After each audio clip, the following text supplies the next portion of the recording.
یا ایها الناس ای خلقو قد جاءتکم یقینا راغلی تاسو ته موعظه نصیحت من ربکم تاسو د رب طرفنا او شفاء او شفاء لما فی الصدور دا هغه څه چې پسینو کې دي. سورة یونس آیت نمبر 57. وهدن او هدایت دی ورحمت او رحمت دی للمؤمنین مؤمنانو دپاره. قلت ورته ویا بفضل الله ففضل د الله وبرحمته او برحمت ده فبذلك پس پدی خوشاله فبذلك پس پدی باندې فليفرحوا خوشاله شي دوی فبذلك پس پدی باندې فليفرحوا خوشاله شي دوی هو خير دا ډیر خدا مما يجمعون دا غسنه چې دوی جمع کوي. یا ایها الناس ای خلقو الناس کی ټول انسانیت ته خطاب دی ځکه چې قران عظیم الشان دا عالمی کتاب دی. الله رب کائنات چې دی رب العالمین دی د ټول عالمونو رب دی او دا شانتی قران کریم هدى للعالمین دی د ټول عالمونو لپاره د هدایت ذریعہ ده.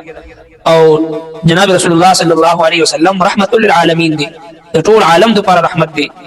نو قران کریم عالمی کتاب دی او د شانتی دی مسلمان مؤمن مسلمان مزاج او فطرت او سوچ او نظریه او تصور دا پکار چې دی د عالمی فکر عالمی سوچ نه دا چې د سوچ او فکر چې دی یو قوم پوری یا یو قبیله پوری یا یو علاقې پوری یا یو ملک پوری محدود نه بلکې د ټول انسانیت لپاره څنګه چې زموږ استاد پیغمبر دی کافه للناس بشیرا ونذیرا د ټول انسانیت لپاره زموږ استاد خو پیغمبر را لګل شوی دی. د شانتي الله رب کائنات د قران عظیم الشان د ټول عالم د هدایت لپاره را لګل دی. الله جل شانه رب العالمین دی قران کریم هدى للعالمین دی الله محبوب پیغمبر رحمت للعالمین دی عالمی د ټول عالم رب او د ټول عالم د هدایت لپاره د عظیم الشان کتاب او د ټول عالم لپاره چې کوم شخصیت رحمت دی دا په ذریعہ باندې راولګل. نو ارشاد فرمایي یا ایها الناس ای خلقو ټول انسانیت ته خطاب دی. قد جاءتکم یقینا راغلی تاسو ته موعظه نصیحت دی موعظه واعظ داسې کتاب دی چې په دې باندې چې کله یو انسان عمل شروع کړي نو دنیا او آخرت دواړه ښایسته شي. من ربکم استاسو رب طرفنا وشفاء او شفاء د ما فی الصدور هغه څه د پاره چې پسینو کې دي وهدن او هدایت دی ورحمت او رحمت دی للمؤمنین مؤمنانو لپاره. د قران عظیم الشان څلور صفات الله تبارک وتعالى په دې ذکر کوي. یو دا موعظه نصیحت دی هر هغه څه چې کوم فلاح او بهبود او د کامیابی د نجات ذریعہ ده او هر هغه بهترین اخلاق او بهترین صفات او خصلتونه او عادتونه دي قران کریم هغه انسان ته خي او هر هغه شی چې کوم ته برایي ویل شي بدی ویل شي معصیت ویل شي ګناه ویل شي بد اخلاقی ویل شي جهالت ویل شي دغه نه منی کوي. نو موعظه واعظ دی بهترین نصیحت دی قران عظیم الشان کومه صفت دا ذکر کړی دی.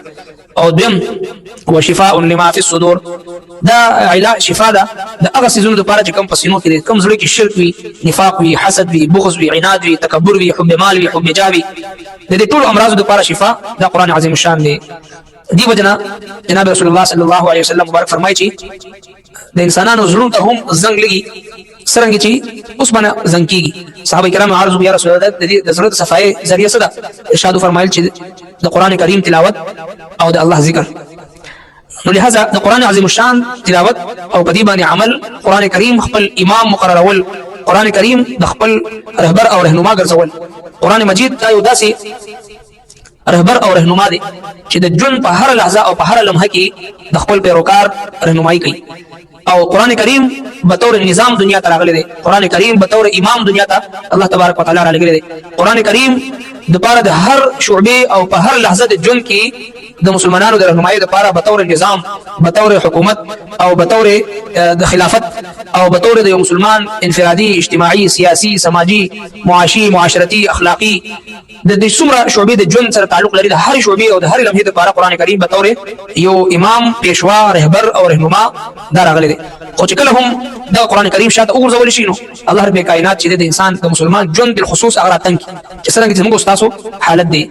قران مجید صرف د تبرک لپاره موږ ساتلو کوم مقصد لپاره چې راغلی او مقصد باندې موږ عمل وکړو او کوم وادي چې موږ کړو او کوم وادي په بنیاد باندې بالخصوص موږ استاد ابا او اجداد قرباني ورکړي او لکونو خلق خپل سرونه شندلو کوم مقصد لپاره چې د ځمکې وداسي ټوکړه موږ حاصله کو چې باغی باندې د الله د کلام نظام وي د قران نظام وي هغه سره موږ تاسو چې هغه وعده افانه کړه هغه سره رسول شو. نو لہذا زموږ تاسو عدالتي نظام، زموږ تاسو معاشي نظام، زموږ تاسو تعلیمي نظام دا ټول د اخیارو په طریقه باندې تر دې پورې زموږ تاسو انفرادي ژوند کې هم چې کله یو داسې د فیصلې مقرره شي موږ هغه فیصلې ته ګورو چې کوم چې زموږ تاسو معاشي فائدہ وي، نفع وي، د دنیا ګټه وي، هغه کې موږ بیا د قران کریم فیصلې ته اهمیت نه ورکوو. دا ډېره بدقسمتي ده. الله رب الکائنات فرمایي چې من اعرض عن ذکری فإن له معیشة ضنکا. چې زما د ذکر نه، زما د قران نه مخ واړو، زه به دا ژوند راتنګ کما. که هر څومره بیا هر څنګه کس وي، خو چې خپل د الله د ذکر نه، د الله د کتاب نه مخ واړي، فإن له معیشة ضنکا، زه به دا معیشت راتنګ کما. موږ من حيث القوم د الله د کتاب نه مخ اړولې، زموږ معاشي نظام په سود باندې، زموږ عدالتي نظام د اخیارو په طریقه، زموږ تعلیمي نظام کې ټول د يهودو نصارو نقالي او د هغوی په نقش قدم باندې، او زموږ ټول انفرادي نوال اجتماعي او معاشرتي ژوند ټول د باطلو په نقالي باندې فخر کول، د اخیارو په نقش قدم باندې فخر کول، د هغوی په جبه باندې فخر کول، د هغوی په لباس باندې فخر کول، دا د کلام الله نه اعراض دی. من اعرض عن ذکری فإن له معیشة ضنکا. الله تبارک وتعالى فرمایي زه به ستاسو معیشت راتنګ کړم. د معیشت د تنګۍ تعلق د حکمرانانو بدلیدو سره نه دی، بلکې دا د قران کریم نه د مخ اړولو سره دی. القرآن کریم شفاء ده وشفاء لما في الصدور.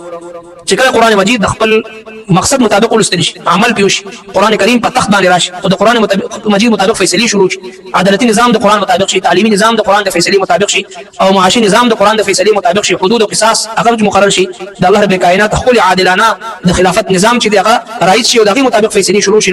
وهدى ورحمة للمؤمنين، او هدایت دی او رحمت دی للمؤمنین، د مؤمنانو لپاره. مؤمنان په ایمان لري ځکه هغه